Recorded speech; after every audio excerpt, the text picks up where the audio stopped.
And then we're going to have several polls and surveys that will pop up on your screen throughout the forum. This is one of the ways that we will get feedback from you. We hope that you will participate. And again, all responses to the polls will be anonymous.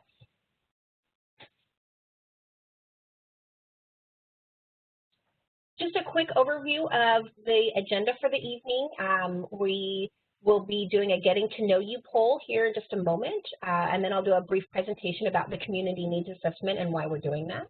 There'll be a did you know poll that's kind of going to help with some myths that are prevalent in the community about people who are struggling financially. We'll do a virtual version of a data walk. And then we'll do some small group discussions. And then finally, we'll do another very small poll called Coming Together as a Community. And then I will stick around after the event to answer any questions that you guys might have that weren't answered through the presentation. So first, I'm going to launch the Getting to Know You poll. So you're going to see this pop up on your screen. There are a total of 8 questions in the Getting to Know You poll. It's just so that we can get to know a little bit about who's in the audience, and it just takes a couple of minutes to answer the questions. Because there's 8 questions, you'll need to scroll through to get down to all of them and then select Submit at the very bottom.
So just another few more seconds.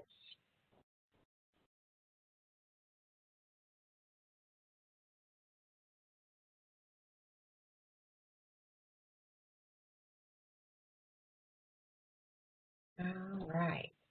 Looks like everybody's answered. So we're gonna,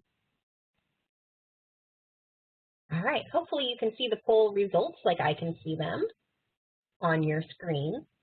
So we asked how people heard about the event, and it looks like through the press release or employer recommendation.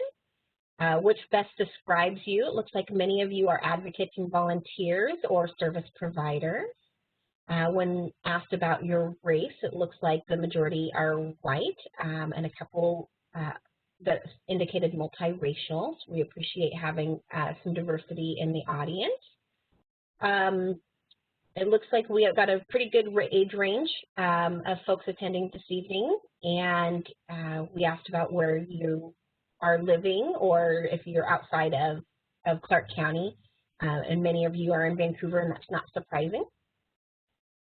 And then we just wanted to get an idea. It looks like many of you have good roots here in Clark County, having lived here for over 10 years.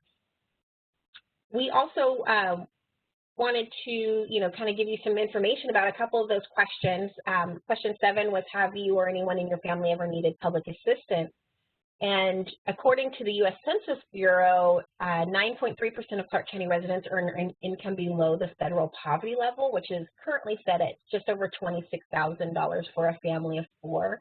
And then many of our social service programs offer assistance to persons or households up to 200% of that federal poverty level, which would include almost 115,000 people in Clark County. So it's very common to request or need assistance, especially with the pandemic going on. The need for assistance is significantly increased. And then we asked, do you pay more than 30% of your income for housing? And according to HUD's comprehensive housing affordability strategy data, 44% of Clark County renters and 22% of Clark County owners pay more than 30% of their income towards their housing, which is considered being rent burdened. So thank you so much for filling out that quick little poll. So why are we doing this? Now that we've heard a little bit about you, we want to give you a little bit of idea of what this whole thing is. So Clark County is the community action agency for our area. President Lyndon Johnson enacted the War on Poverty back in 1964, and he believed that poverty had to be addressed at the local level. With that, they created community action agencies, and Clark County is considered the community action agency for our area. As the community action agency, we receive community service block grant funds, which are federal funds that help alleviate the causes and conditions of poverty in our area. And to work on ending poverty, we are required to complete a community needs assessment, or CNA, and we do that every 3 years. The CNA is used to collect and analyze data about the needs of people in our community that have low income. It informs our future funding decisions, and it informs our policy and program decisions. The act that we have to follow designates 4 areas that need to be included in the community needs assessment. One is quantitative data, and we get that through the American Community Survey data that's collected every year. We do that through a Clark County Survey of Needs, and you'll hear more about that later in this presentation. And then we also look at other needs assessments that are published by other agencies in the community. We also need to get or collect qualitative data, and that's what we're doing here with this forum. We're going to also do some small group focus groups with people who have completed the survey and indicated that their income was below the threshold, along with using other needs assessments and published documents. We need to include some demographic data for the full needs assessment, and we use the American Community Survey for that, along with the Clark County Survey of Needs. And then we need to talk about the causes and conditions of poverty, and we put in a description of what causes and conditions we identified are contributing to poverty in Clark County. The Survey of Needs is the first and biggest component of the Community Needs Assessment. We distributed the survey last year from November 1st, 2019 through January 31st of this year. The survey was available in hard copy and online. We distributed those surveys through over 100 partner organizations, news releases. We tried to make sure we got out the information as far and wide as we possibly could. And we received 1,655 total responses. I do see that there's a couple of questions, so I want to make sure that I have those here. So LULAC is the League of United Latin American Council, I believe is the full name. Michael, the League of United Latin American Citizens, thank you, Michael, for responding to that. So the Survey of Needs is our biggest component, and we're going to do a data walk later that has the results from that survey. Not every question was answered in the survey. It wasn't required to answer every question, but we make sure we indicate how many responses we received for that. This is just a picture of our last community needs assessment. It is available online on our website, and we made sure we also distributed it throughout a lot of the partnerships that we created through the last process. Because of the pandemic, we are a little bit behind on getting the next community needs assessment done, but we hope to have it completed by May of next year. So let's do another poll. So how much do you need to make per hour to afford a studio apartment in Clark County?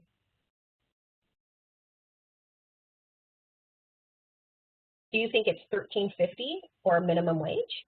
$15.50 1875, or 2292?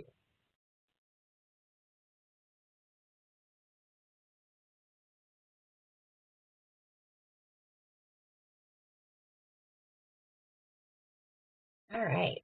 Most of you have completed the poll. So many of you had said 1875, and some of you indicated 2292. So according to the Out of Reach Washington report created by the National Low Income Housing Coalition, $22.92 per hour is needed for a studio apartment. Our next question is, the federal poverty threshold definition that is used to determine the federal poverty level was designated as the official definition of poverty in what year?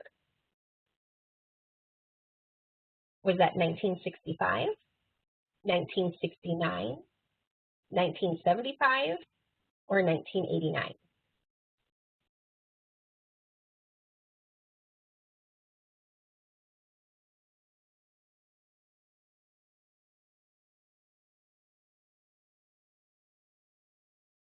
All right, we'll close that in just a second.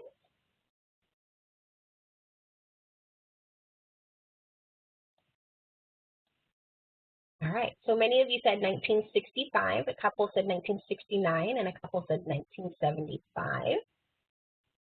1969 was the official year that the federal poverty level was designated. It was developed by Molly Orshansky, and she's a staff economist at the Social Security Administration. It went through a process in 1963 and was designated as the federal government's official statistical definition of poverty in August of 1969. The formula has not been updated since its inception and does not take into consideration child care costs common in today's society. There are lots of discussions about updating this threshold definition, but none have changed, knowing that it will significantly increase the number of people in poverty today. Next question. Race impacts your chances of prosperity, true or false?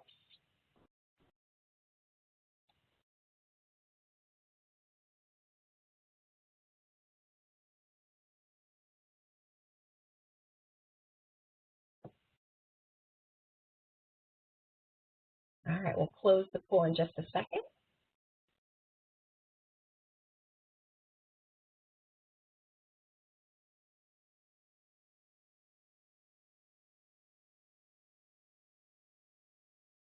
All right.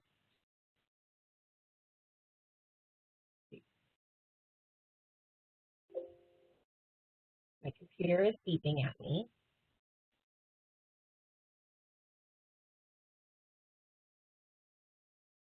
Counting down for me. Give me just a second.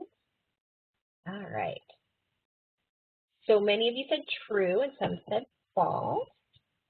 So the answer is true. According to the U.S. Census Bureau, 8.6% of people who identify as white live below the federal poverty level, while people who identify as Black or African American are at 15.7%. American Indian or Alaska Native are at 13.6%.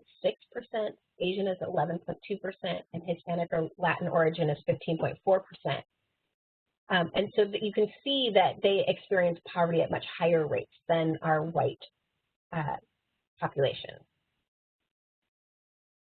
If every person in the U.S. that is living in poverty lived in the same state, it would be the most populous state in the nation. Is that true or false?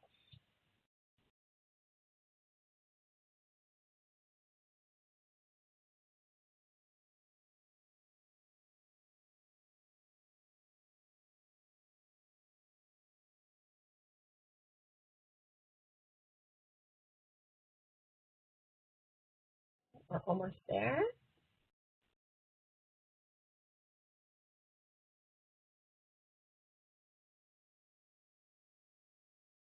We'll close the poll in just a second.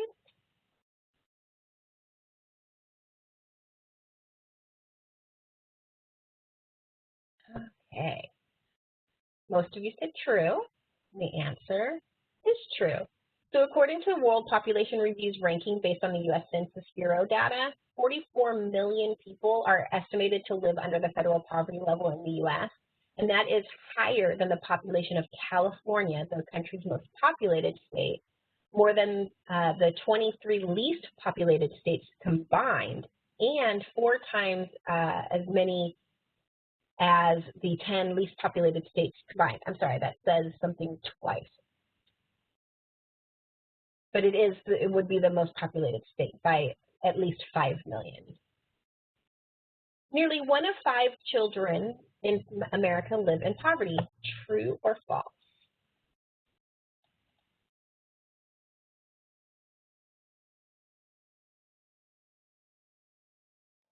You guys are very quick at responding to these polls. It's great.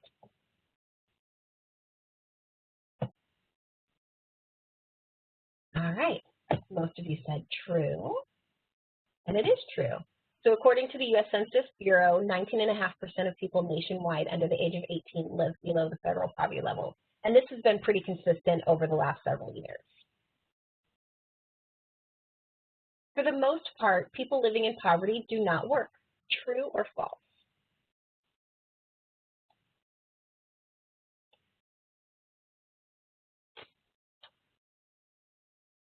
You guys are quick on that. That's fine.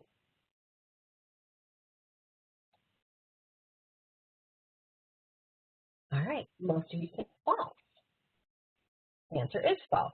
According to the data collected through the 2019 Survey of Needs, 670 survey respondents indicated they had earned income from employment as a source of income, and 827 indicated that at least one person was employed.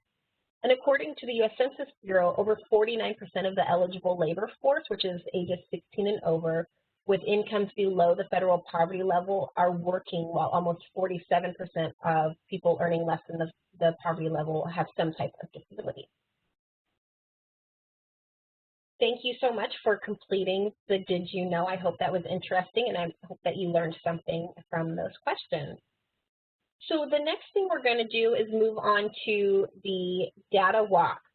The following slides have a lot of information in them. There are 8 categories with 2 slides for each category. Each category will include a graph of the results from the needs survey conducted earlier this year. And then the second slide in each group will have some related data that we thought was interesting, such as the Did You Know fact or a chart with additional information.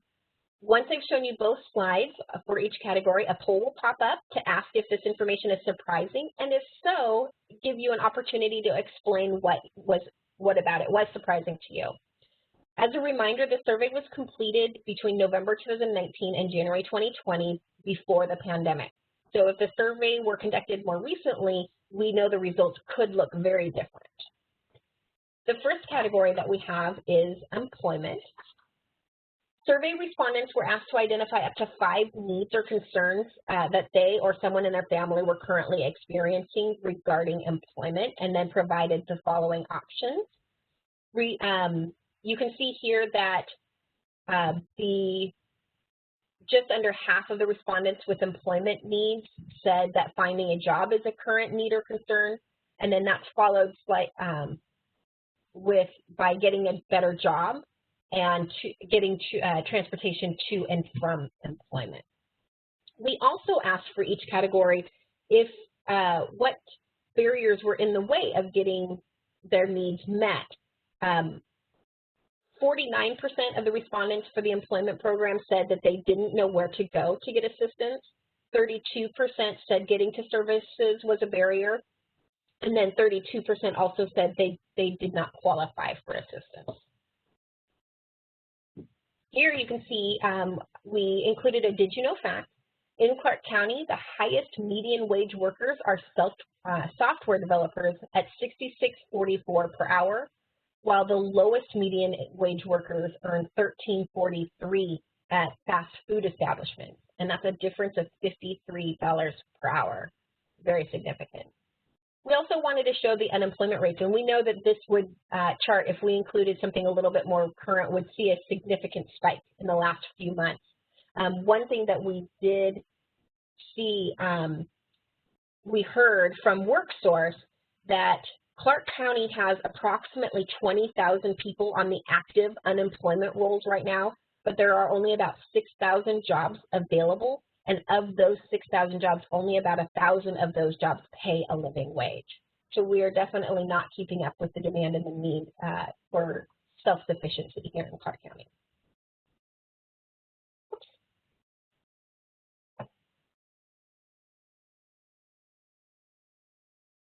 All right, so the question is, does this information surprise you? And if so, why or why not?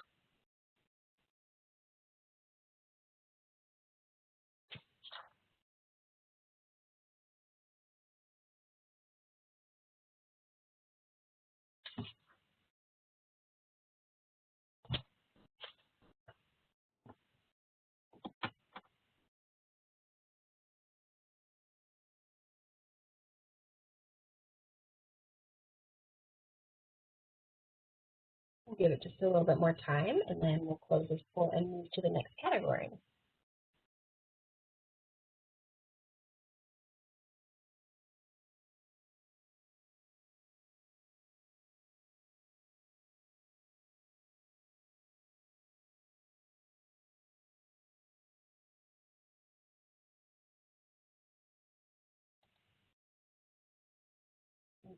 We'll close in about 15 seconds.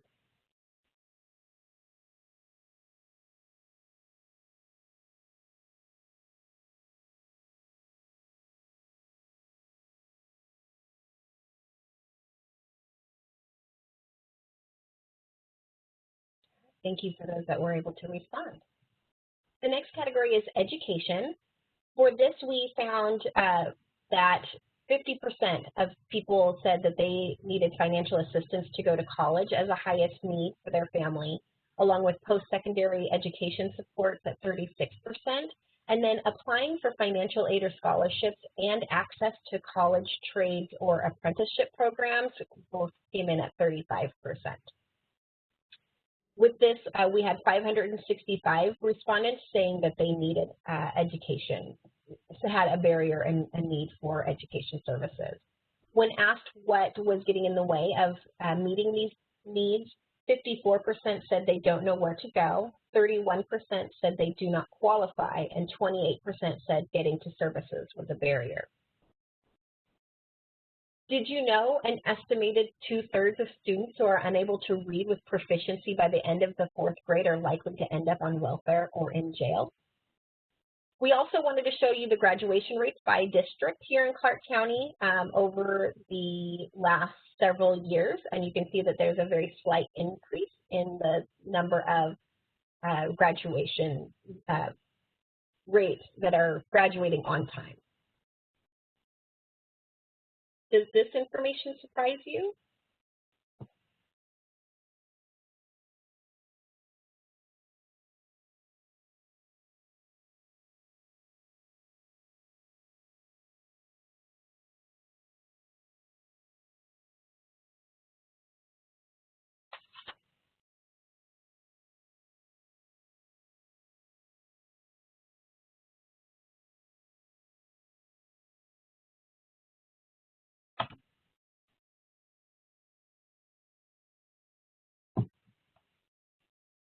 We'll close the poll in 20 seconds.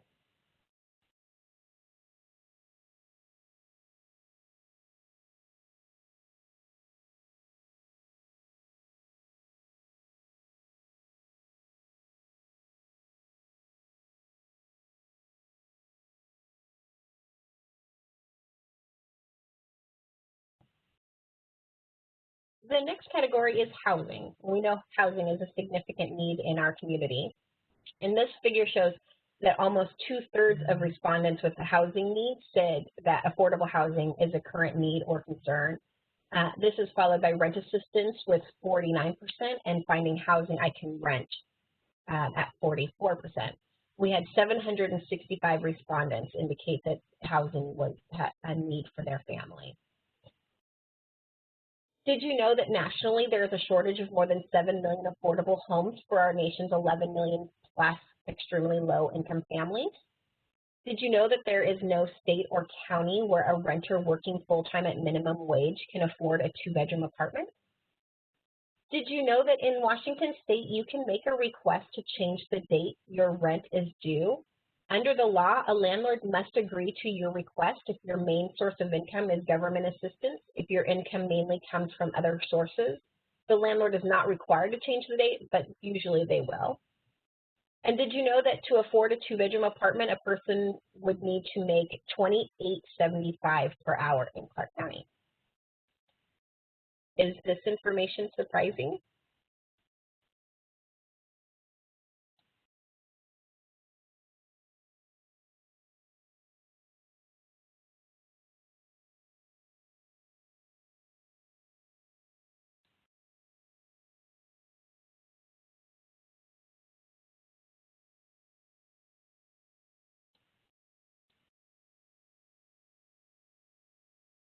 We'll give just another second.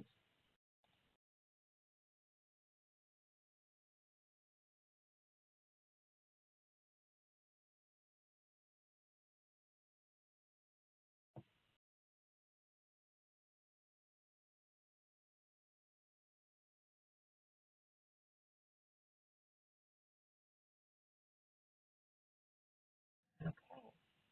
Our next category is income and asset building needs. I apologize if I went a little bit too slow. There will be opportunity to submit additional information in the satisfaction survey at the end of the event. We'll send you a link for that. Under income and asset building, when we asked what the needs were for families, credit repair was the highest response at 53%, followed by financial planning and budgeting classes at 42%, and financial assistance to buy a home at 39%. We had 660 respondents citing income and asset building concerns. Of those respondents, 64% said they didn't know where to go for assistance, 22% said they do not qualify, and 20% said getting to services was a barrier.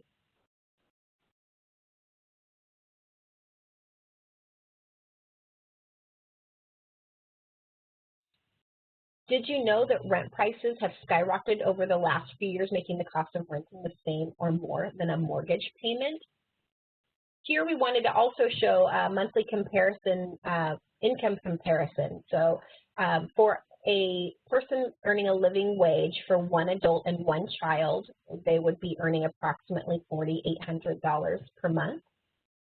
To afford a two-bedroom apartment, you would need to make over $5,000 per month.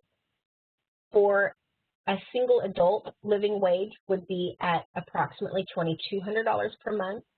Full-time minimum wage is just over $2,000 per month. Social Security comes in at, I believe it's $760. TANF is about $500 per month. And if you're on the aged, blind, or disabled program, it is less than $200 per month. Is this information surprising?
Okay, we'll close the poll here in 20 seconds.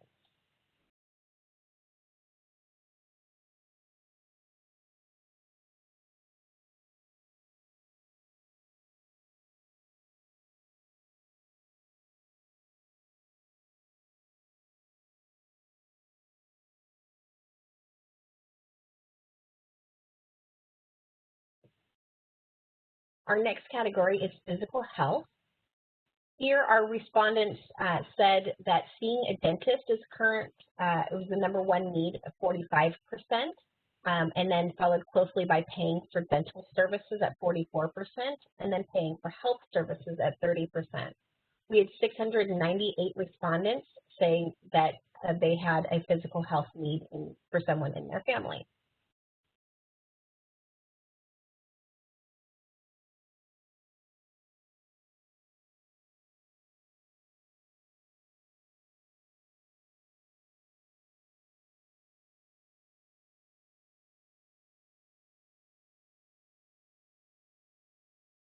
Did you know vulnerable populations are particularly at risk for insufficient health insurance coverage?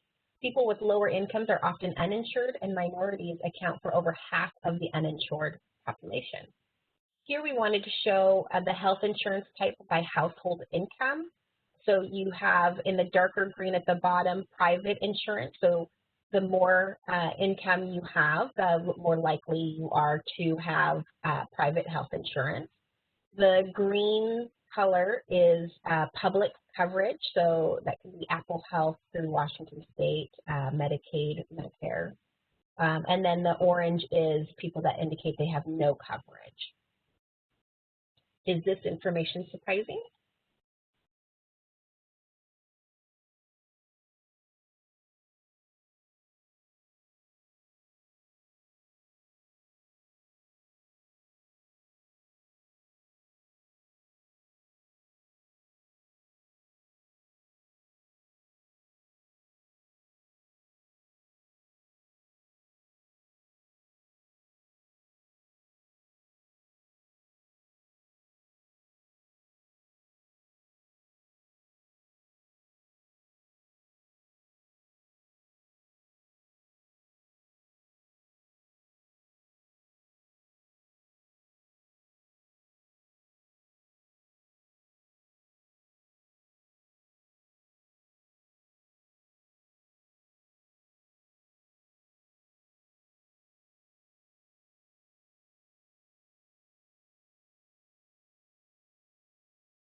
We'll give another 20 seconds.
Our next category is behavioral health needs. This figure shows that over 2/3 of respondents with behavioral health needs said access to mental health services is a current need or concern. That's followed by access to counseling services such as marriage or family counseling at 55%, and then paying for services such as co-pays and things like that at 41%. We had 479 respondents cite that they had a need under behavioral health.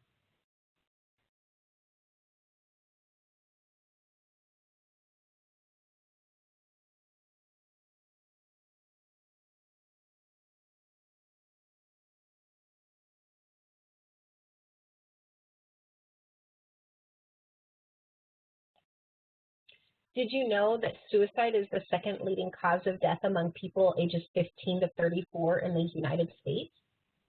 Did you know that of the 283 million people in the United States aged 12 and older, nearly 14% had a substance use disorder in 2018? Did you know that nearly 10% of youth have severe major depression, but 60% of these youth do not receive mental health treatment? Did you know that 10.8% of Americans with a mental illness are uninsured? Did you know that in Clark County, 40% of people counted in the 2020 point-in-time count reported having a mental illness, but only 11% indicated it was a barrier to becoming permanently housed? Were these surprising?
We'll close the poll in 20 seconds.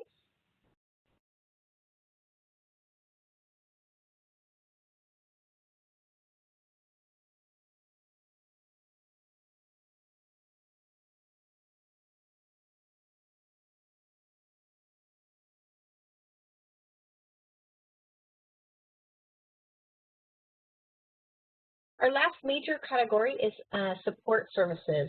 And support services is a very broad category encompassing many different types of needs, such as basic transportation, legal assistance, child care, support for different specific populations like LGBTQ supports or youth services.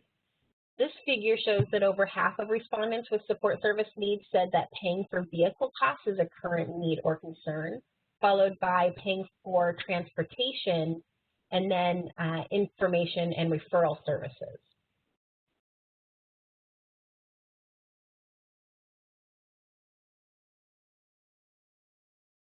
With this response, we had 632 respondents citing that they had a need for a support service.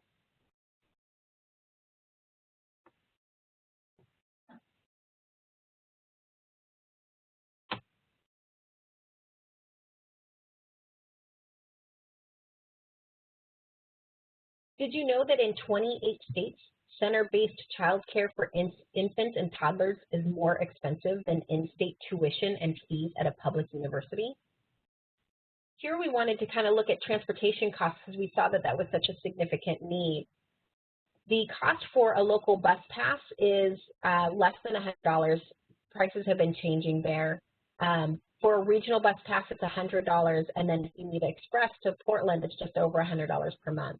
But the cost of owning a vehicle is significant at over $750. Now, this does include the cost of depreciation of your vehicle, so that kind of skews the numbers just a little bit. But this does include insurance, gas, maintenance, the cost, an average cost of paying for your vehicle if you have it financed, things like that. So it is significantly more expensive for owning a vehicle than it is to take transit. However, the convenience does come at a cost. Is this information surprising?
Give it another 20 seconds.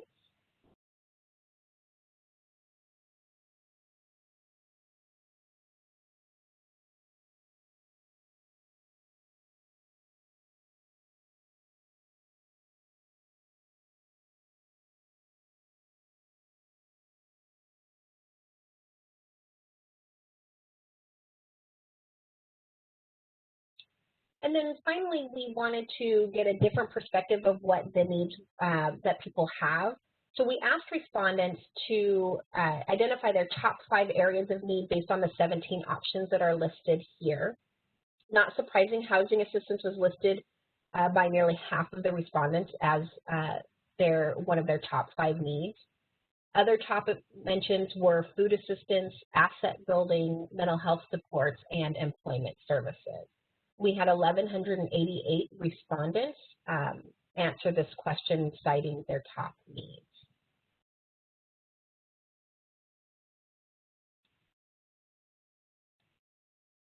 Is this information surprising?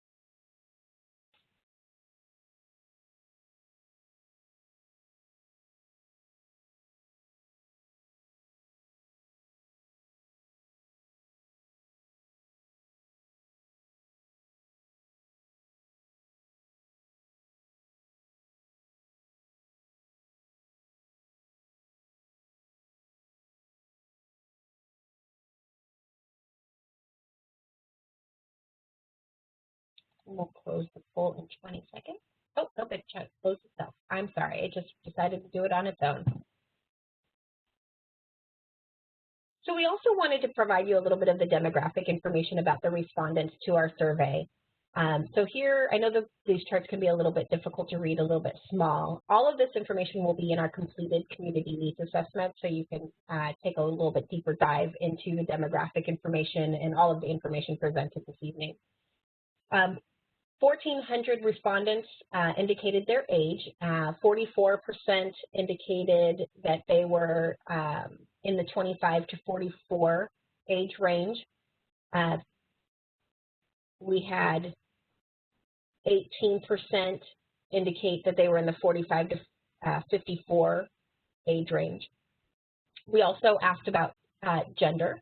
71% indicated that they were female, while 28% indicated they were male, and 1% indicated that they were gender nonconforming or genderqueer. We also asked about race. We had 1,346 respondents indicate their race, and here we can see that the majority of people, almost 80%, indicated that they were white, followed by other multiracial, American Indian or Alaska Native, or some sort of other population of color.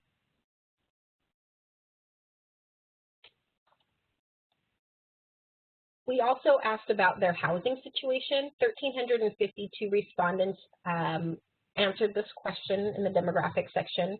Half of them indicated that they rented their home. 14% indicated that they were homeless or without a house. 11% are staying with friends or family, and 25% own. When we asked what zip code was their current or last known zip code, this map kind of gives you an idea of how many respondents were in each listed that zip code in each of those areas. We did get responses throughout the entire county, and that was very helpful to know that we had made sure that the survey was available throughout all of the areas. And we received a lot of help through the food banks to make sure that this was available. We asked also about income. There's 2 levels of income that we asked about. One is 125% of the federal poverty level, and that's because for community service block grant assistance programs, you cannot earn more than 125% of the federal poverty level. And then 200% is another very common eligibility determination level. So we wanted to kind of get an idea of what income looks like for the people responding to our survey. You can see that 738 people indicated they earned less than 125%, while over 1,000 people indicated they earned less than 200% of the federal poverty level.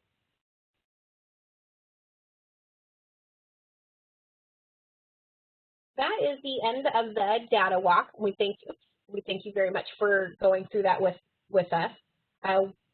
We are really hoping that this is going to be a comfortable space for you to speak in.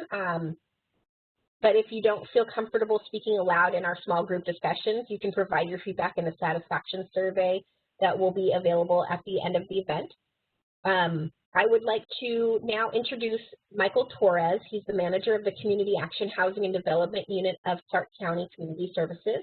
He's a trained facilitator and leader on the department's equity team. He's going to lead us through some of overview information before we break out into the small groups. And then each group has a designated note taker to capture the ideas expressed. And I just want to remind you that no names or identifying information will be included in those notes. Michael?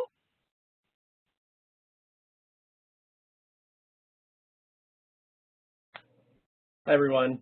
So my name is Michael Torres. As Rebecca introduced me, I'm a program manager with Clark County Community Services. I work pretty closely with Rebecca and Samantha Whitley and the other staff at the unit within Clark County Community Services. It's called Community Action Housing and Development.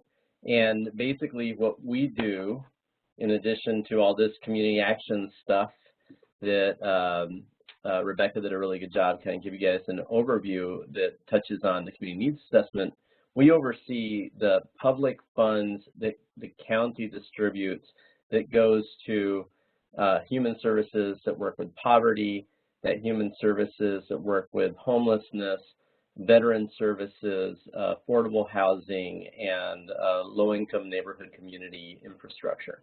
So those are the things that we generally do. And what I'm going to talk about, I have about 4 slides that I'm just going to kind of present, give you some information on. It is, they're all related to the survey responses that you just saw and hopefully are kind of reacting to. But they're not exactly the same thing. They just kind of like, they're in the same environment. This is just kind of like the context. And after I'm done with those slides, we're going to break out into different groups. And what we're going to be asking you is questions related to the survey responses. And yes, you will be unmuted when you're in the group discussion.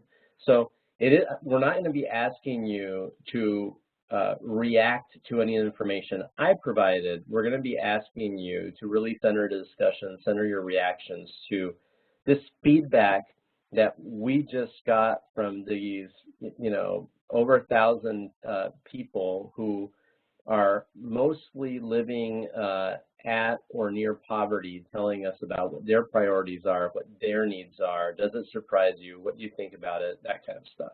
But moving on to my slides. Rebecca, would you mind advancing to the next slide? So we want to talk a little bit about racism, not just because it has been a hot topic over the summer since the murder of George Floyd across the country. It obviously has been a topic.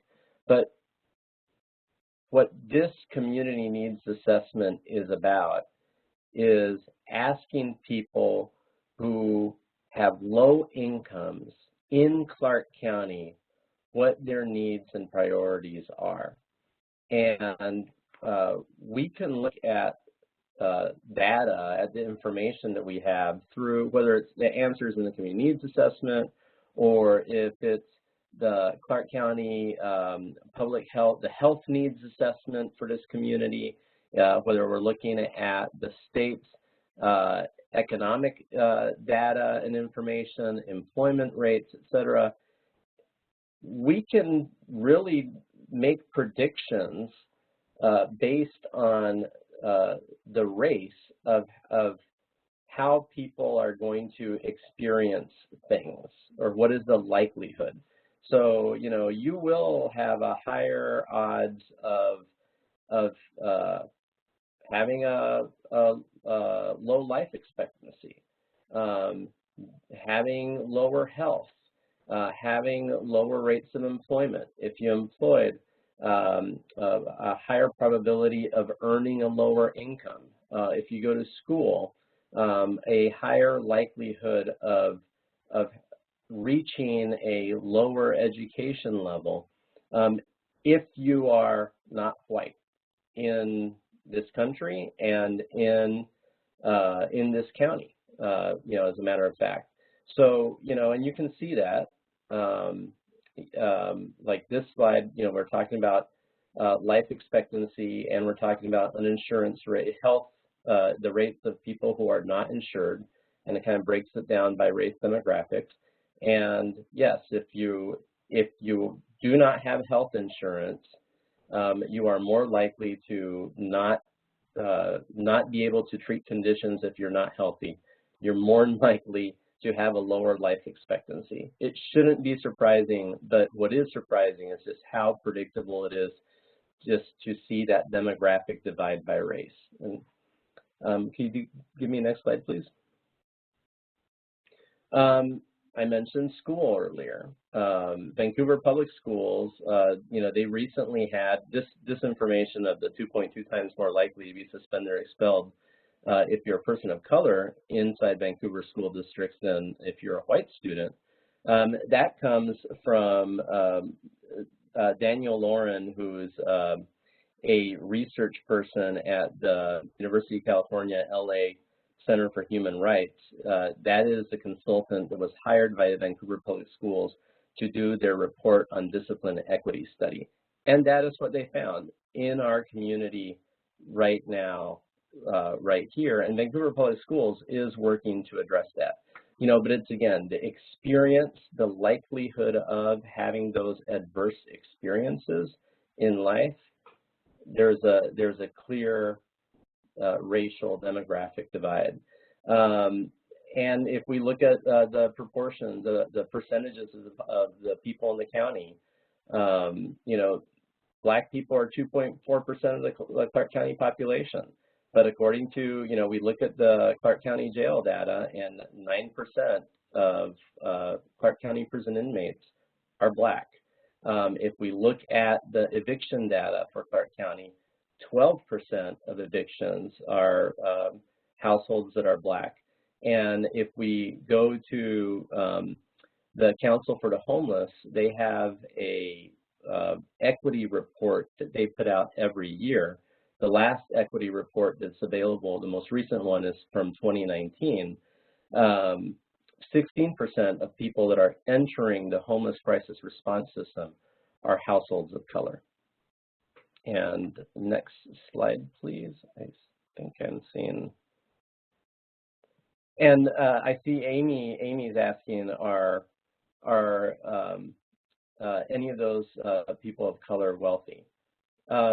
Well, we're talking about, in all of these populations right now, we're talking about the population in the county that is low income.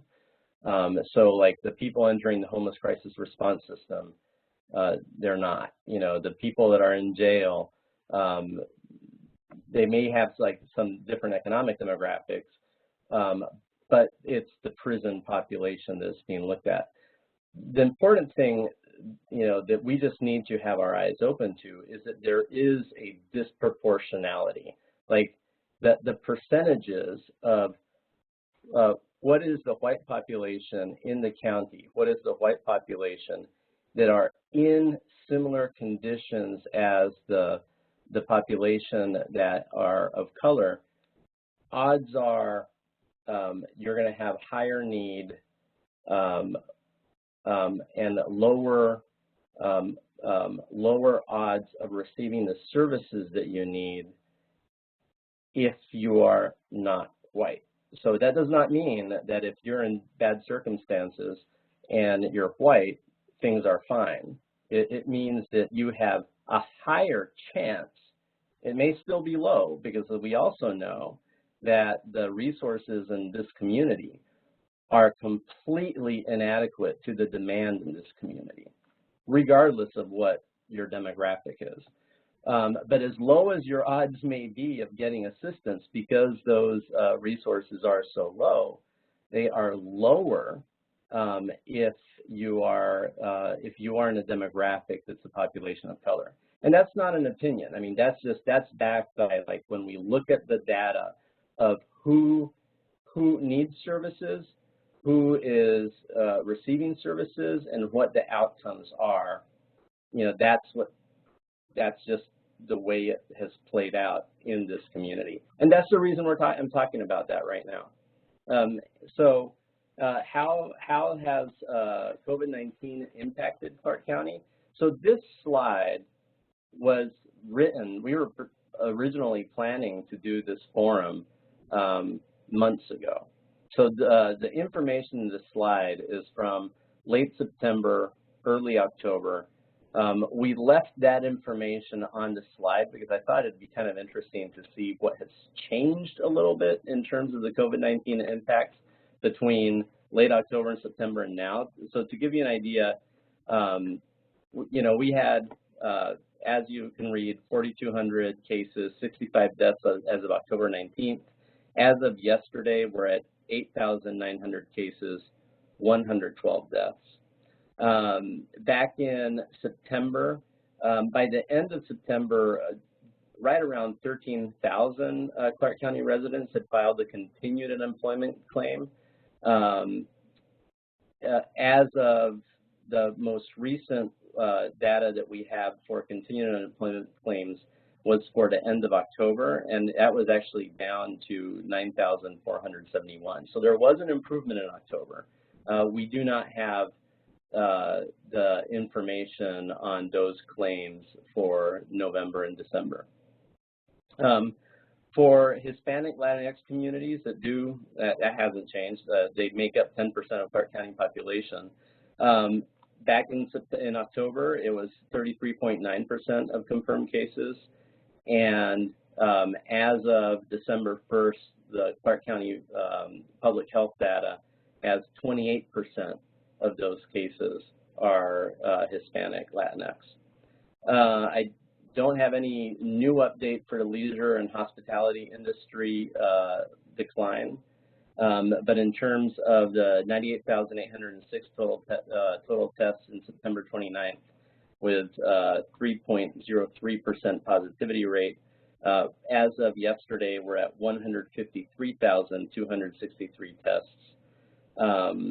We are 6,949 positive cases, and the positivity rate has gone up to 4.53%. So that's what we know of. That is how some of the ways that COVID-19 has impacted the county. And those are my slides in terms of just background information to just put some perspective to some of the feedback that we've received. And next slide, please. And Rebecca, do you want me to go over to group norms for group discussion, or do you want to do it? You can do it. Okay. So we're going to go into different breakout groups. And what we're looking for is your reaction primarily to the survey information that was presented. You know, like, what do you think about it? And we'll have some prompting questions in the group discussions. And we want to hear from you. If you're not comfortable, you know, you can, like, anonymously or privately submit comments after the presentation as well. But in that group discussion, what we do ask is, please assume that everyone in your group has some goodwill. No one, you know, like, don't assume that anyone's coming from a place of meanness. Please,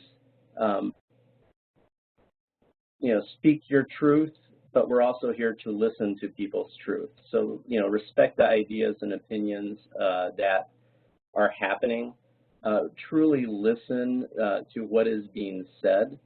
Share the floor. Don't be the only voice in there. Make sure that everyone has an opportunity to give their feedback. And the last thing we say is, in terms of honoring confidentiality, is if someone shares something, this is their experience, their story to tell. Like their life to tell. If I'm talking about something, in my group, and I'm sharing a life experience, walk away with the learning from that experience, but leave the story of that person for that person to tell. It doesn't become our own to tell. That's all I have in terms of group norms, and I think we'll be breaking out into groups next. I think what we'll do, we are actually running just a few minutes ahead of schedule. So, oh, good. I think we'll take a quick break and let people use the restroom if they need to, get something to drink, and we'll reconvene at 6:40. So is that when the breakouts are going to happen? And then we will break out into the small groups. And that will be automatic, correct? Yes, I am going to set it up to where you're automatically assigned to 2 different groups, and then in those groups, we have a few different volunteers that can, one can ask the question and one can take notes, and I'll let them decide who they would like to do each role. So just know that if you come back at 6:40 and it's not this screen and there's a little screen and there's smaller people, you've just been put in your group. That's all. Thank you. We'll see you back in just a couple minutes.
And if you're back from your break, we should be breaking out in a breakout session shortly. We're having a technical difficulty, and it's not doing it or letting us right now, but give us a moment.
Okay, well, for some reason, the system will not let me set you up into breakout sessions, so we are going to move forward and do this in just one larger group. I will go ahead and I'll put the questions on the slide, and then I will also launch a poll, so if you don't feel comfortable speaking out loud, you can just put your response in the poll. So our first group discussion is, what do you think about when you see the information provided tonight? Is there anything significant or interesting? And I'm going to unmute everyone so that you can openly discuss what's going on. If I can have two of my volunteers take notes, that would be fantastic. Again, we won't be documenting any names, just the general ideas of what is being discussed.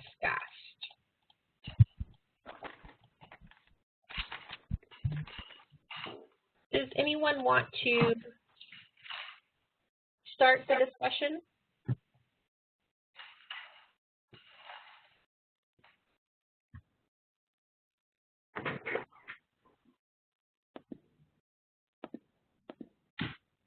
I guess I can start. This is Brian. I was thinking about the most significant thing, possibly just being how dominant the white population is in Clark County. I guess I kind of assumed that, but I guess I didn't realize how high the percentage was, and that it's probably, many of the things weren't surprising to me, I don't think, but I think that's one that, not that I didn't expect, I didn't expect it to be quite so high. We average about 84% for the white population here in Clark County.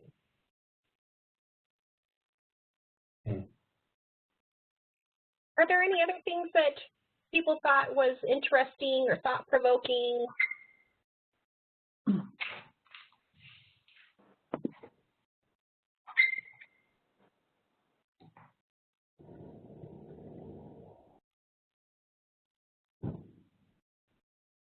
I thought the stat you shared about 20,000 people are currently unemployed.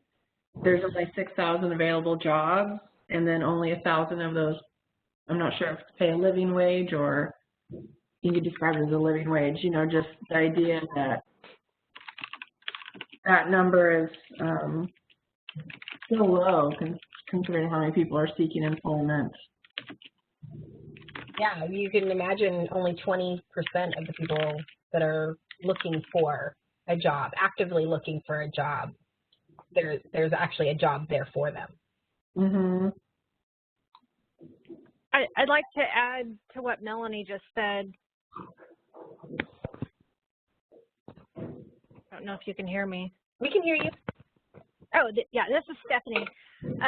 I used to be a recruiter, and so I know some statistics about this. Those jobs that are available will probably also go to people who already have jobs, because people hire people that are already working for some reason. So it's not like the unemployed people are going to get the jobs, even though there's that many jobs available. It might be someone that's already employed that gets those jobs. So are you saying it'd be someone taking on a second job? No, they hire people that already have jobs, and then that job that they leave may or may not get replaced. Oh, okay, that makes sense. Okay, wow.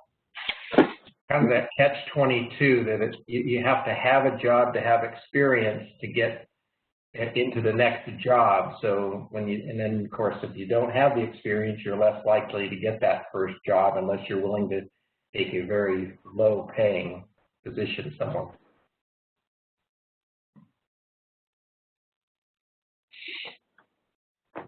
I thought it was interesting how the federal poverty level has really not adjusted much. And certainly in Washington State, we've seen, minimum wage increase.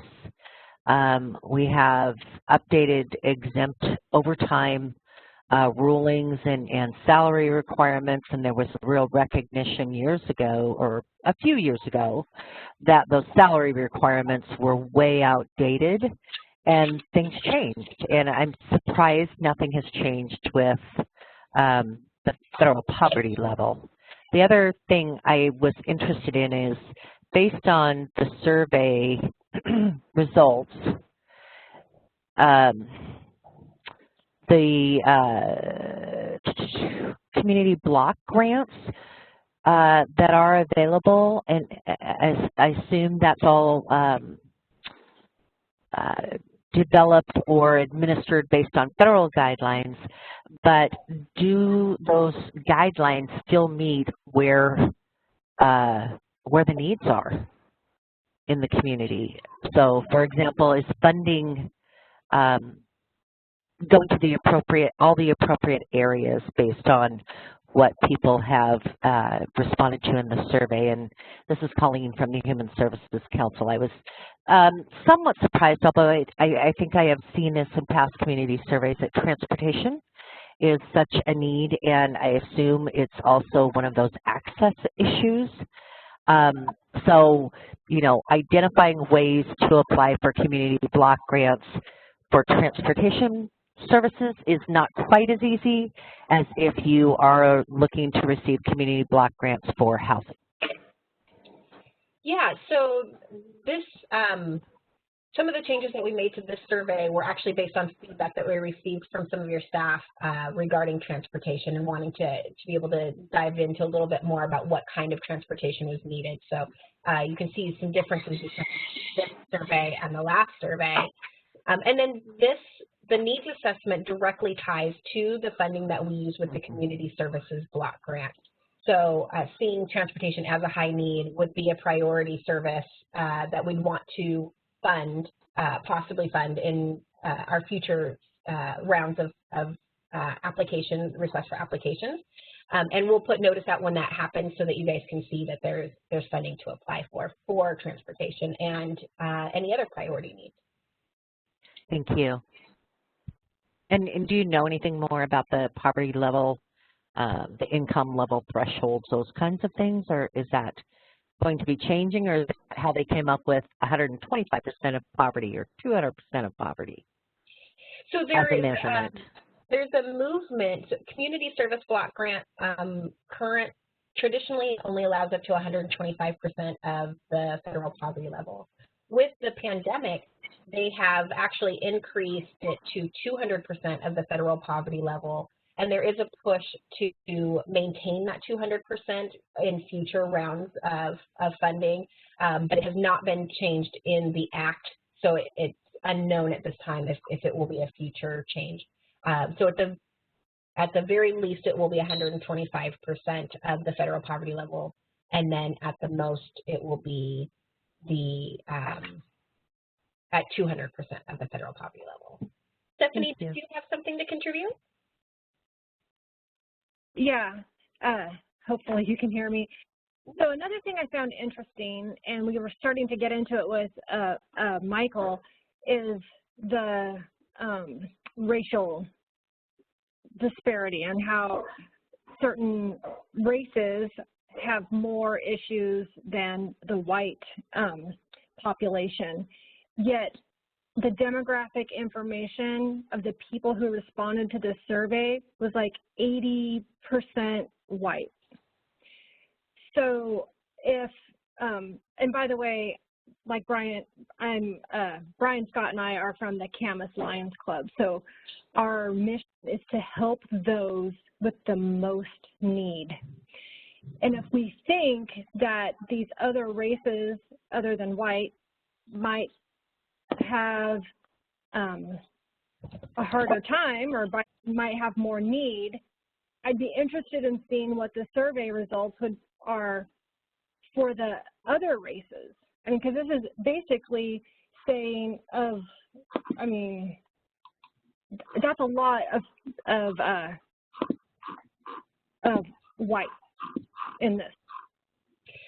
There's data that shows that people of color are historically overrepresented in looking at households living under the poverty level, and underrepresented when it comes to accessing and being successful in services. And that is something that I know our department has been working on, trying to do more outreach and work with culturally specific organizations to make sure that all people of color are aware of the programs and how to access them, and then working with our programs to then make their programs more culturally specific, so that they can be successful in those programs. But yes, we do see that a lot of the respondents to the survey are white, and every time we do a needs assessment, we are looking for new and better ways to do outreach to get a better representation of our community. And so what are some ideas that are out there for how to do a better job at that outreach? I mean, are there things that they're responding better to? Because it seems like the smaller those populations, then they almost become invisible, I guess, and probably feel that way too. Yeah, so when we did our survey in 2016 for our 2017 community needs assessment, we did outreach to, we partnered with 60-something different agencies to get the survey out, to make people aware of the survey and that it was there.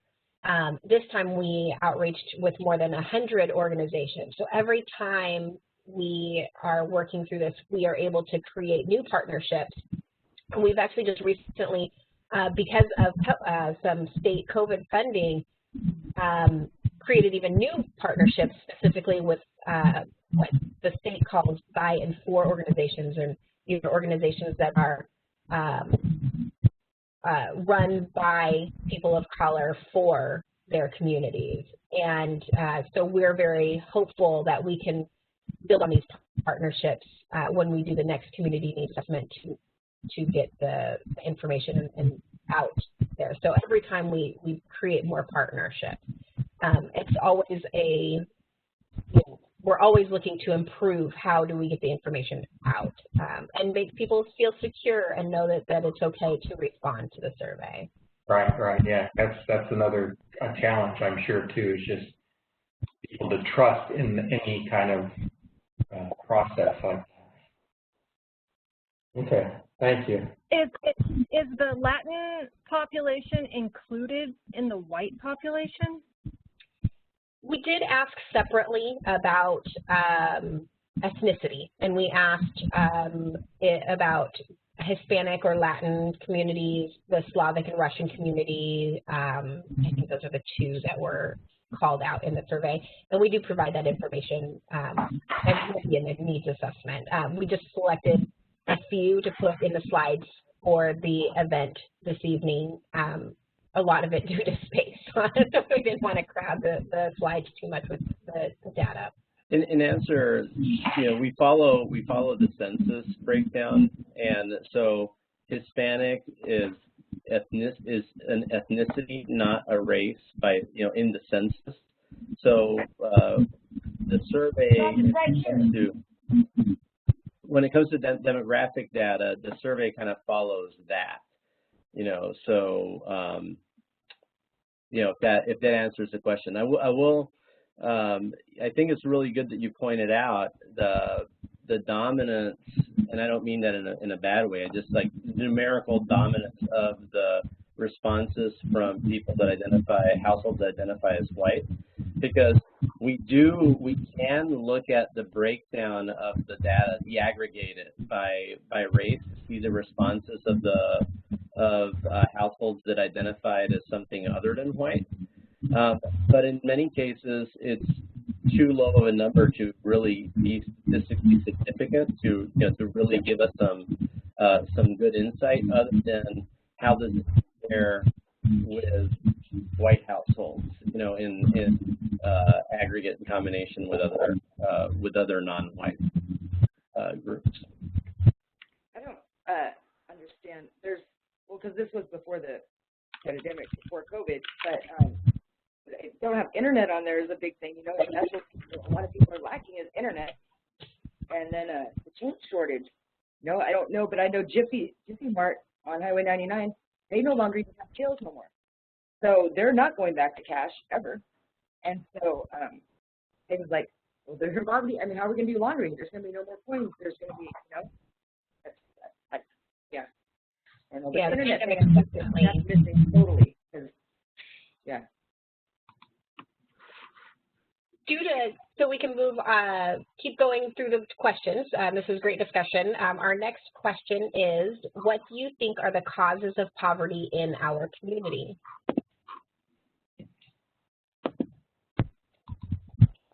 Rent.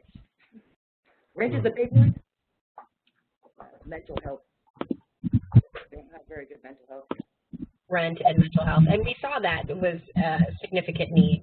And in turn, then comes addiction and, but, yeah. And it seemed like in most of the information we saw tonight that it seems the foundational element is having people adequately housed. It seems to be a foundation, adequately and affordable, I guess. Seems to be, if you've got that as a foundation, then it seems like other things can start kicking in. But if you can't even get to that threshold, it seems like that is a major driver, is whether it's homelessness, houselessness, however you define it, that seems to be a significant factor or a foundational factor. They expect it. I think some of it. We can go. I'll wait.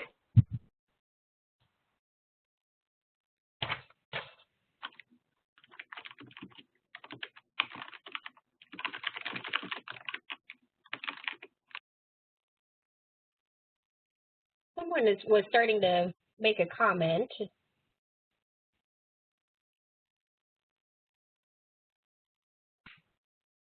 Delgado.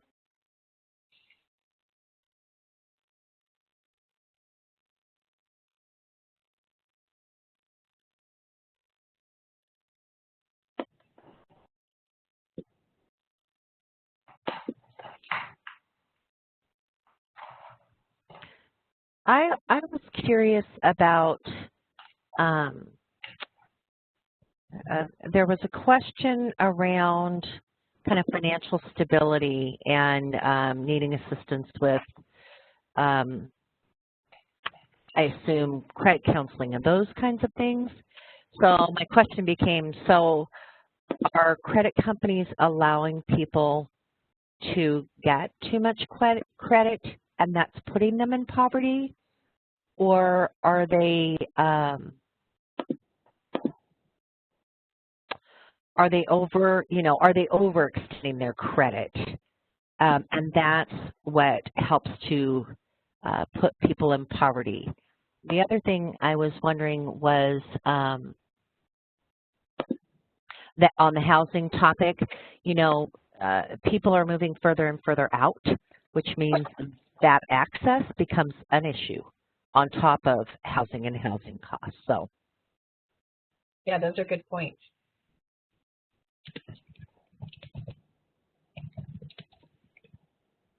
Any other thoughts on what the causes of poverty are in our community?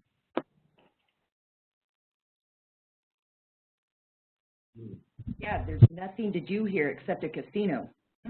I'm like, there's nothing to do. I mean, for our kids or nothing.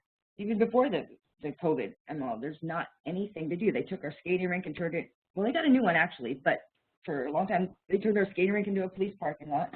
The movie theaters are so expensive. You have to be, I mean, it's what, $100 for a family to go to the movies. It's crazy.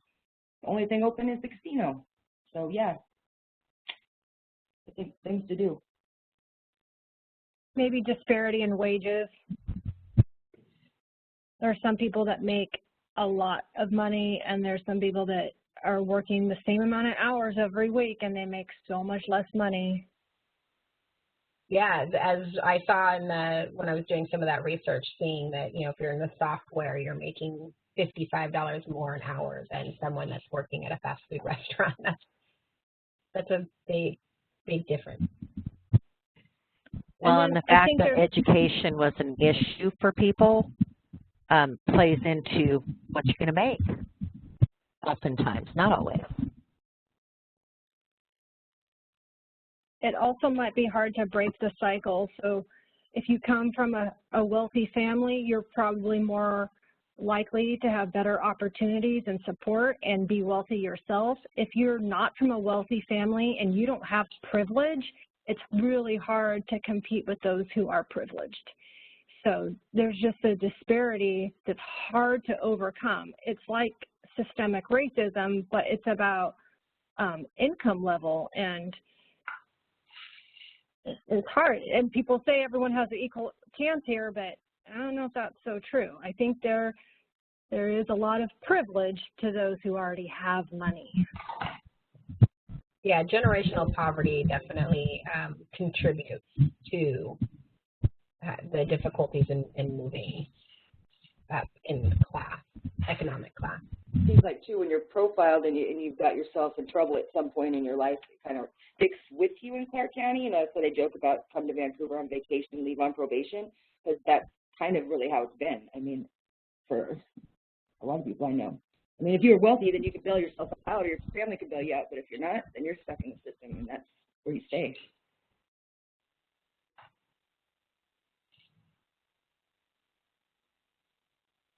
Any other thoughts about poverty, about what the causes are here? It seems to be, just building on what everybody has said, though, it seems to be amplified by any kind of economic, or in the whole pandemic situation, it's amplified for those that don't have the same level of equity, I'll say, not equality, but really that level of equity necessary to succeed. And it just amplifies things, and it seems to cascade downhill for the underserved. Yeah, like that software developer. The software developer, he never missed a beat. He can just work from home. He's got all the resources he needs. Right. Whereas a fast food worker, they might not be able to work from home. They might not have, like, if they can't go on public transportation, like, now what are they going to do? Exactly.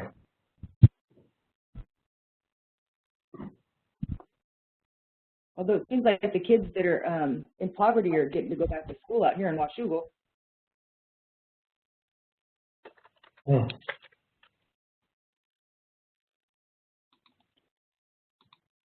That's another thing. Like the cost of childcare, I was surprised about that. I should have said that earlier.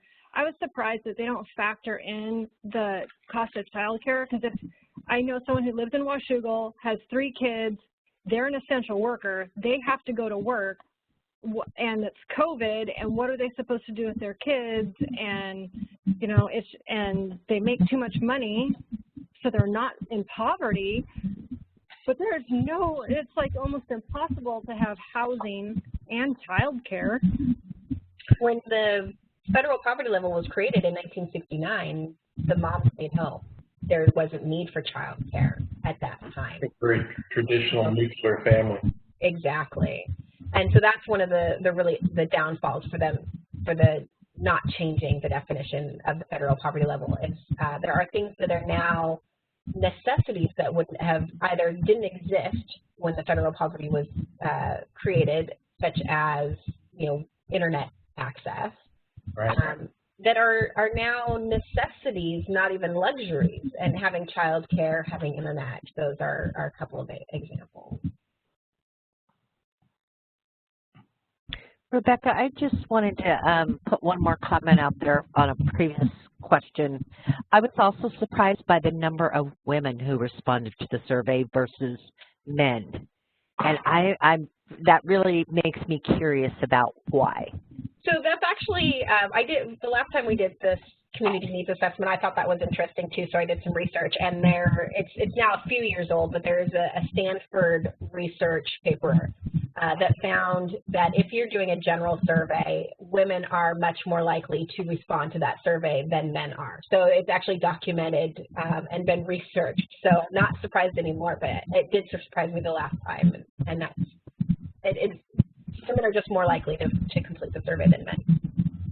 I know with the Hispanic, well, I know a few of them that basically they don't get assistance or nothing, because if they ever did, they wouldn't be able to bring their family from Mexico or wherever they're from down there. That so they don't. They totally just do not do it. And one of my advocates, she's got 9 children, and I mean the bare minimum, because she won't go get it. You know, she won't go get help. So she's not going to be at a place where she'd see that survey to go fill it out. You know. So yeah, and that's one of the areas we want to work on is making sure people understand that it is anonymous, that the only way that there would be any information is if they put it on there for us to contact them, to get back in touch with them if they were looking for services. Right. We're going to go, any last comments on this question before we move on to the next? Our third question is, what programs and services do you think will help lift people out of poverty? So not just services that should be provided to sustain their living, but what programs can actually help lift people out of poverty and move them into self-sufficiency? It seems like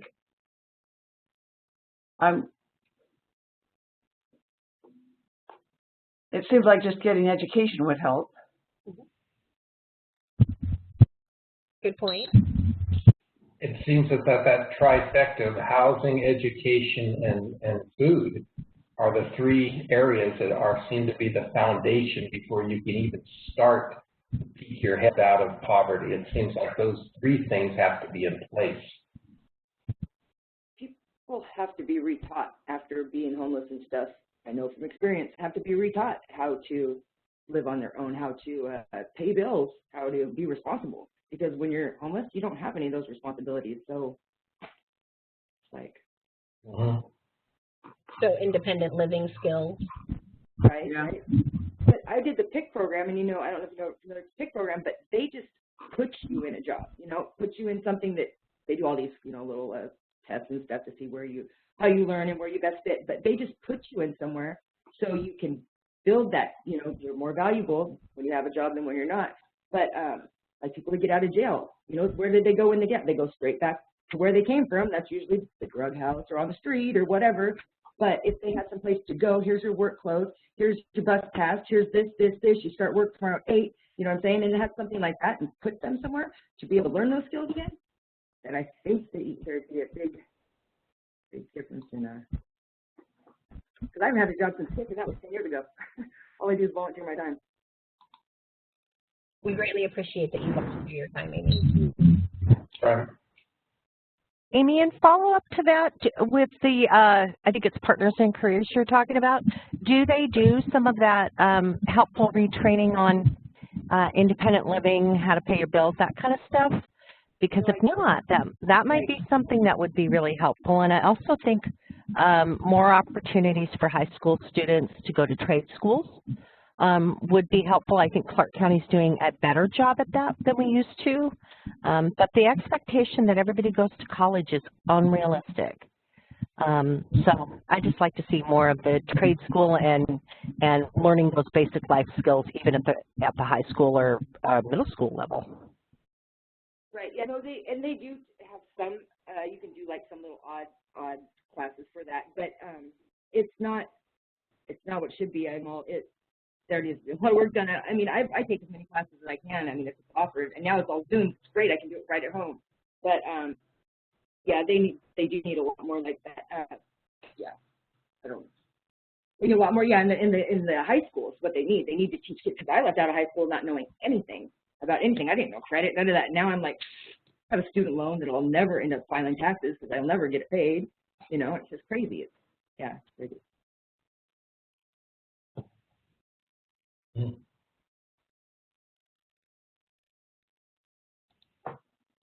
I would add in where services are located. So if you're spending all of your time going from one service to another, you can completely fill up your day and not get overly too much accomplished. So having services easily accessible within a defined area would make life easier on folks, because you're not traveling across town to access one location and then back across town to access another location and playing that game. That's what they're working on the 10-year plan that they've got, is to make a one-stop shop, you know, at one place you go for all of that instead of all the different places for, I know for a lot of people that navigating the system is challenging. I know that even in trying to help my own mother try to navigate housing and food stamps and gathering all of the paperwork and organizing it, and having to talk her off the edge because it's so overwhelming and causes so much anxiety. So having programs that actually help people navigate, so some of that being client-led, where you're able to help them in setting goals, finding out what it is that they want to accomplish themselves, is really helpful. But I know that having someone to help walk through navigating all of the various programs and even helping them understand where the resources are located. I myself don't even know where all of the resources are. I know particular agencies where maybe I point people towards, but I certainly wouldn't know what was available in the community until I had a personal need. And I think that's the case for a lot of people. We don't know until we need to know. Yeah, information and referral was one of those support services that a lot of people had indicated a need for. We do have a program called 211 Info here in Clark County that works to try to have an idea of what all the different programs are available and how to access them. But it's really difficult to keep up with all the programs and all the different changes that are happening. And to have somebody walk you through and because they can provide you that information, but actually filling out the forms is different. With the 211, I found, because I was doing testifying, and the 211 doesn't really pertain to, they consider Clark County PDF, at least the legislative up there in Olympia they do. I'm all because we're left out of all this stuff. But the 211, yeah, we need to be more onto that to give, because they don't have resources down here for us. It's like Seattle, Olympia, Spokane, they've got all that for them, but when you call them for us, they don't have anything. I just had a lady today she works with ESDA, I think it is, try to help me find somebody who can help me find a property or find somewhere to rent. And she tried calling down here. She said Clark County has no resources. She couldn't believe it. She was just amazed because she hadn't had to ever try to look for that. She's like, I don't know what to tell you right now. So, yeah, there's significant demand for a lot of resources right now. Any other thoughts on programs and services that will help lift people out of poverty? Well, I think some of it, this is Martha Meyer. Can you hear me? Okay, I can't see myself, or I can't see, my name doesn't come up.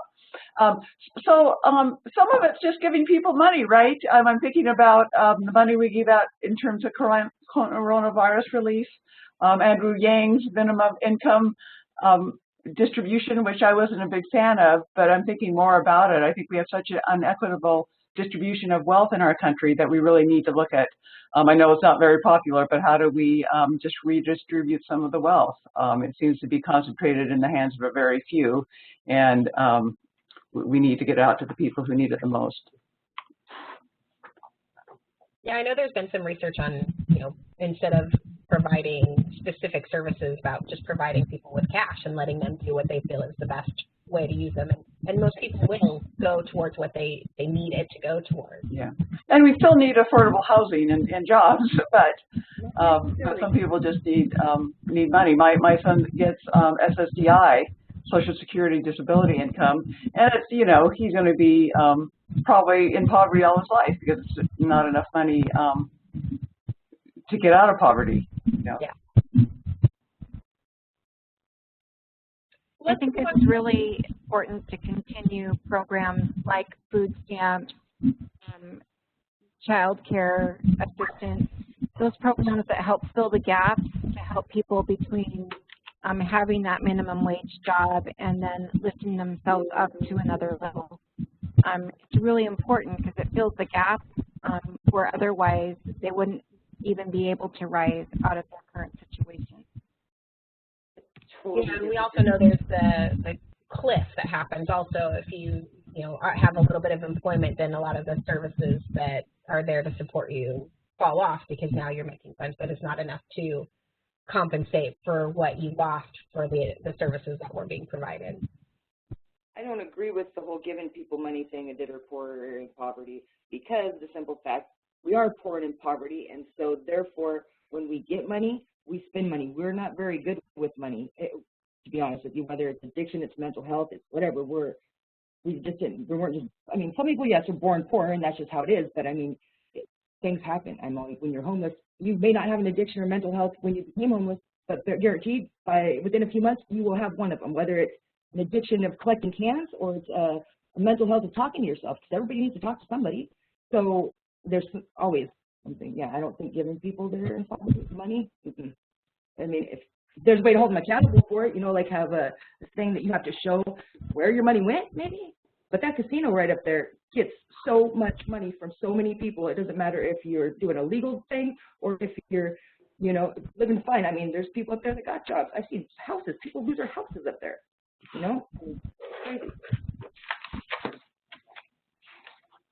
This has been some really great discussion. So we're going to move on to the last question, which is there anything you think is missing from the information or the discussions that was provided this evening?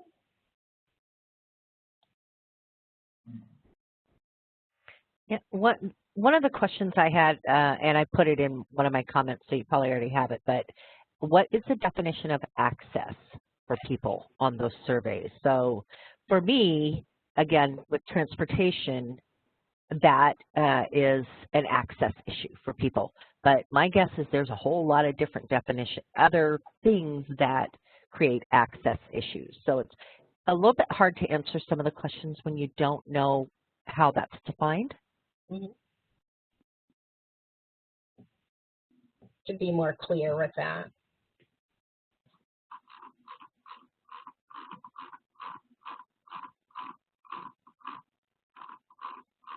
Anything else that you feel is missing or that wasn't discussed this evening? I don't know if you had the chance to do any more kind of group discussions or whatnot with different focus groups or things to actually get at to find out from people what if a specific thing were different. In other words, I was getting at the whole change idea. So what if something were different, what might have been avoided? So instead of asking what their need is, asking a little bit deeper question about what needs to change in their view of things.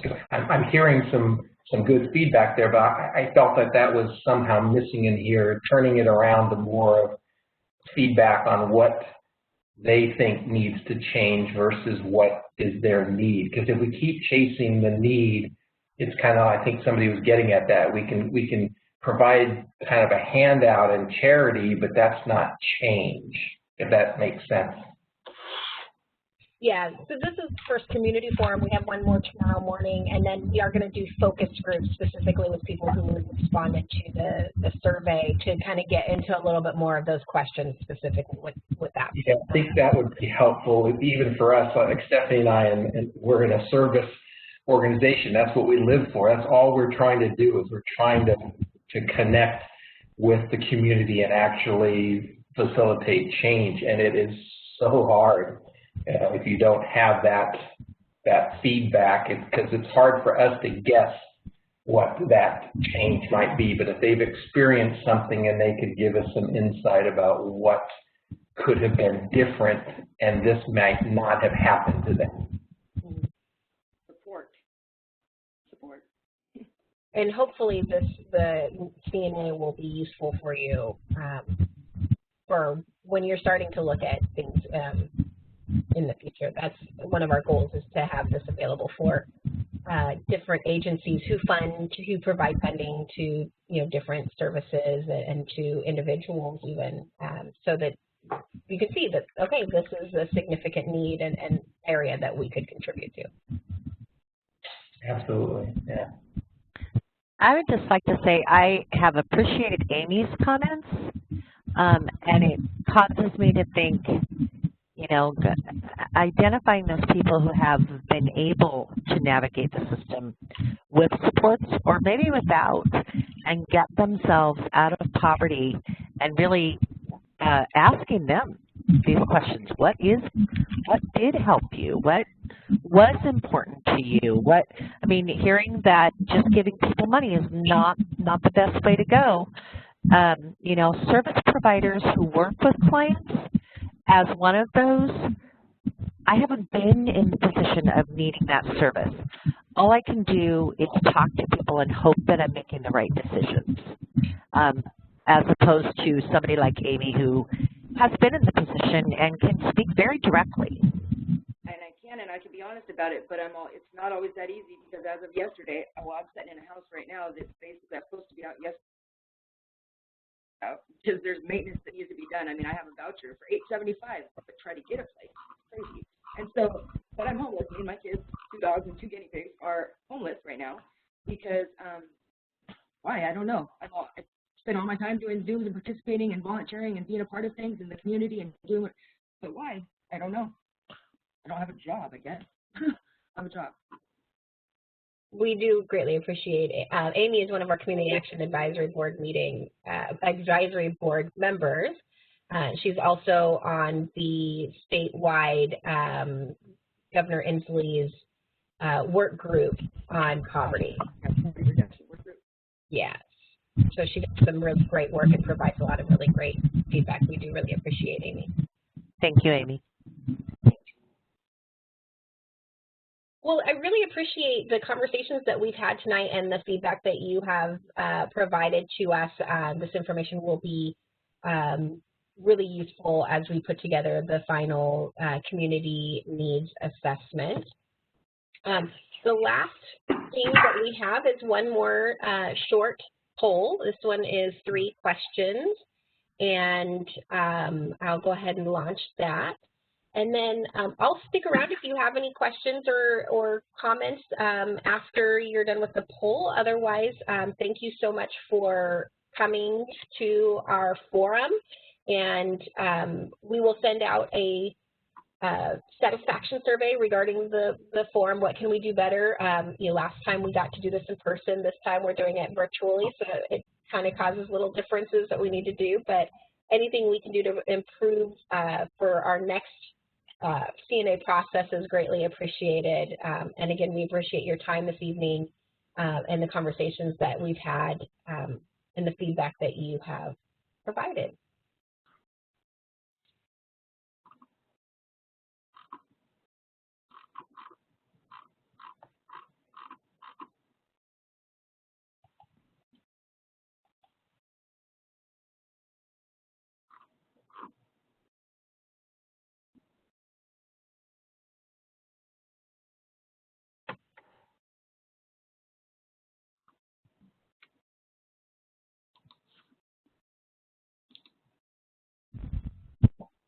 Am I supposed to be on tomorrow too? I do have you down if you are available. If not, then I can be there. Yeah, I can. Yeah. Okay, fantastic. Actually, you know what? I don't have you down. No, I didn't see the links or nothing yet, so I'm just gonna ask you to send me it. Yeah, I can get you registered for tomorrow if you'd want to participate. Yeah. Okay.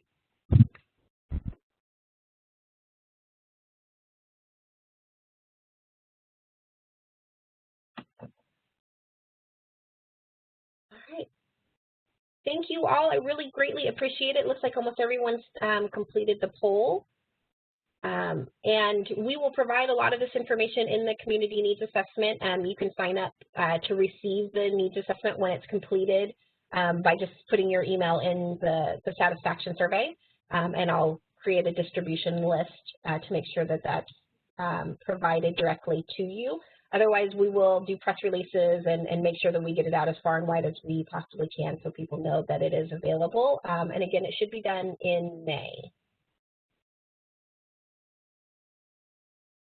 Laura, you had a question that I would love to answer, and I can actually, I'll pull up the survey so you can see that how we did the survey question itself regarding income, because we wanted to make sure that we were as clear as possible when we asked that question.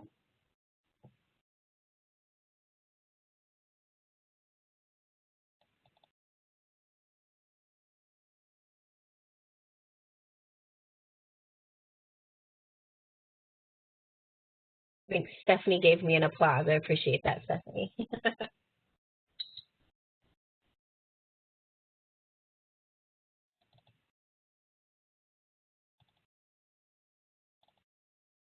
It's taking me just a moment to get to the survey. I want to make sure I pull up the one in English.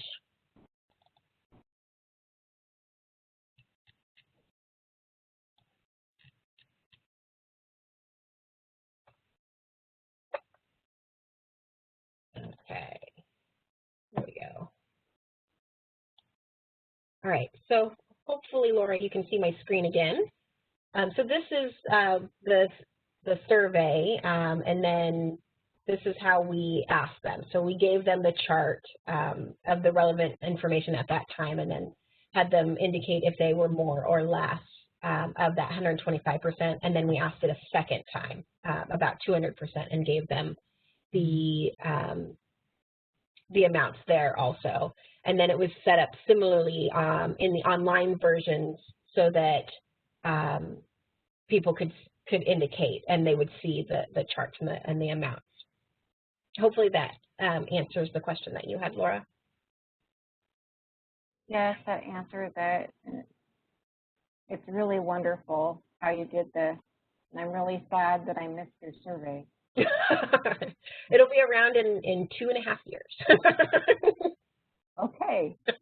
No, great work. I appreciate all you're doing. So thank you very much. Oh, thank you. It is really rewarding and to really, understand and hear directly from people who are, financially struggling to make sure that we really address the services and put them directly towards the services that people are actually indicating are needed. I think that was one of the things that Lyndon Johnson did really well in the very beginning of creating community action agencies, was understanding the grassroots effort that is needed, and that's what we need to listen to instead of our federal government or state, even our local government saying this is what I think you need. Colleen was mentioning that as a service provider and stuff, not having had the experience, it makes it difficult to understand, and we can do a lot of research to try to understand, but really the best is hearing directly from people. I have a friend in the community that wears a t-shirt that says, "Shut up, sit down, and listen," because he's been tired of people telling him what he wants and needs. So that's exactly what they're asking for. So Yeah, and we've been really pushing our service providers to, meet people where they're at and talk to them about what their goals are. It's not about what we think they should be working towards, it's what they want to, we can tell them all the things that they should be working towards, but if it's not their goal, they're not gonna, it's not gonna be a passion, and it's not gonna be something that they want to work towards. So it's a rethinking of service delivery. Yep, very good. Well, thank you again for everything. I'll let you go because it's a late night for you. So thank you for all your work. Rebecca, thank you, Laura. Sorry, this is Amy again. You're going to send me that email, though, right? Yes, I will get that to you after I close out everything, and then I'll put you right to it. I'm going to make sure I have that. Okay, thank you. Yes, thanks, Amy. Appreciate it. All right. I got your 3 stragglers. I got Brianna. Thank you so much for hanging out. Appreciate you guys' help. Do you have any, Melanie, I see you're still on there. Do you have any thoughts or things that I can do to improve for tomorrow's? No, I think I'm just finishing up my notes here. That's why I was hanging on. No, I think it went really well. I actually liked having just the larger group because I felt like you were able to respond and answer a lot of questions. So I liked the format of having everyone together. I was worried people wouldn't share, but obviously they felt comfortable, and I think you helped create that environment. So I think it was done really well. Oh, thank you. I was hoping, and I, it's hard. It's trying to find that balance of, should I answer the question? I don't want to lead people. Yeah. I want people to be like, not have felt like they got an answer to their question either. So. Yeah, no, I think you did a good job of hearing people and then just kind of providing more information. And so, no, I thought it went really well. So I want to echo. I think it went really well not splitting into the small groups because I wouldn't have had the answers that you did. So I appreciate the fact that you did answer the questions. That made me feel better. And I still took notes, and I think the notes are better when you actually answer the questions they had.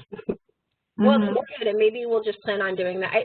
Part of it depends on how many people, right? Because you get to a point where there's just too many people. And it depends on how many people are talkers that want to participate. So, yeah, I'm saving all the polls as I'm closing them. I'm like, okay, please, hopefully everything's saved for me. How many people are registered for tomorrow? Well, so for today, I had, not including you guys as volunteers. Hold on, I had a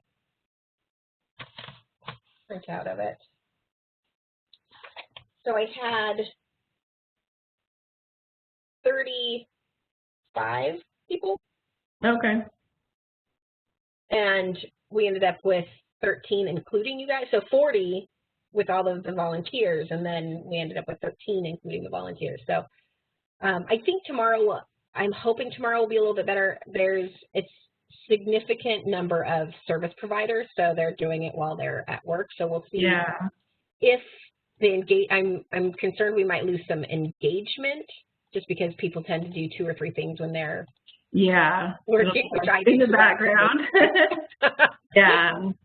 I do think that the polls help like keep people like, oh yeah, there's a poll now I gotta do. Okay. Yeah, no, I think so. The only thing I get why, but I would like to see the feedback to, is it surprise you, why or why not? But there's also maybe some confidential information, or I don't know. Well, that's what, I'm not sure if it would show the I guess it had. Oh, that's right. It didn't show the comments during our trial run. I remember some people could see others, like David, member, could see some. Yeah. But I couldn't see anyone else's. I could only see mine. So I was concerned. So yeah, that's fine. And I felt bad. I sent out the reminder, or not a reminder, but just the slides so people could have them in advance. And they had all the answers. No, I remember. I took out the answers. But I didn't blind copy. And so I was like, oh, I didn't blind copy. Oh. So hopefully there's not too much pushback. Yeah. On that part of it. I feel really weird. I'm like at my screen's over here, but I got the people over here, and I'm like. Can you see me? You can't see me though. Could you see me? Not just your name. Oh, okay. Because I was like snacking on stuff earlier. I was like, I know my camera's off, but I'm eating like chips and dip. I was listening the whole time though. Appreciate it. Okay, good. No, I couldn't hear you or see you. Okay. And stuff. And then I know it was really hard to kind of keep an eye on the Q&A. Yeah.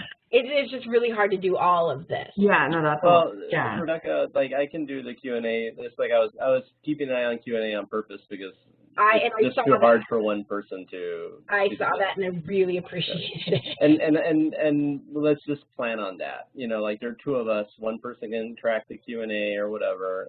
If I had to like pull you in, I could be like, hey, Rebecca, help. And I'm going to go because I need to eat, and hearing about Melanie's snack is really making me jealous. But, thank you, Michael. I appreciate it. You did a great job. Oh, no, thank you. Thank you for today. Let me know if there's anything you think I could do better for tomorrow morning. You know, the only thing, and I don't think it wasn't anything with you, but just as I was seeing, like, you know, in the data walk is what I sent you the note about.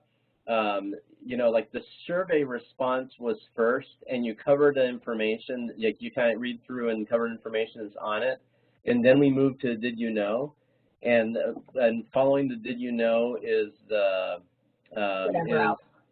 the question poll, right? Mm-hmm. So you spent like not you like the person that is like seeing spends like a couple seconds with the actual slide we want them to look at and digest, and then like a minute or two with the did you know slide, which is interesting. Yeah. But it's not the meat, right? And it's really weird to just sit there in silence. Yeah. Well, should I launch the poll then, or? I don't know. I mean, and and this is not something to change for tomorrow because like we have this.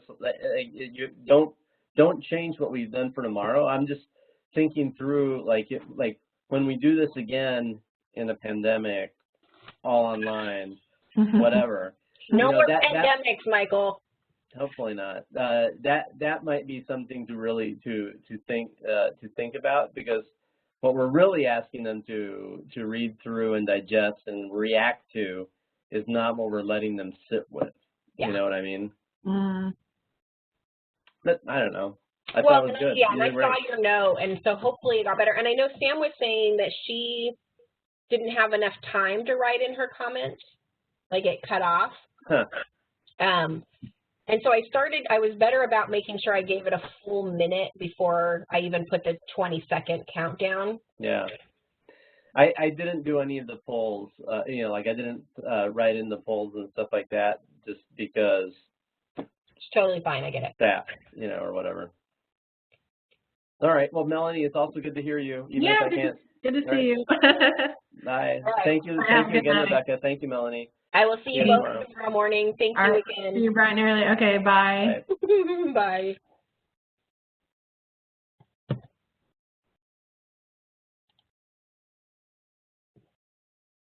I don't know how to hang up. I don't know how you don't know how to get out. I'm like, I got to close everything. Oh, am I still recording? I might still be recording. Okay, I'm legit. Okay, you're going to have to end it because I don't know how to. I can end it. I'm leaving now. Okay, bye. Bye.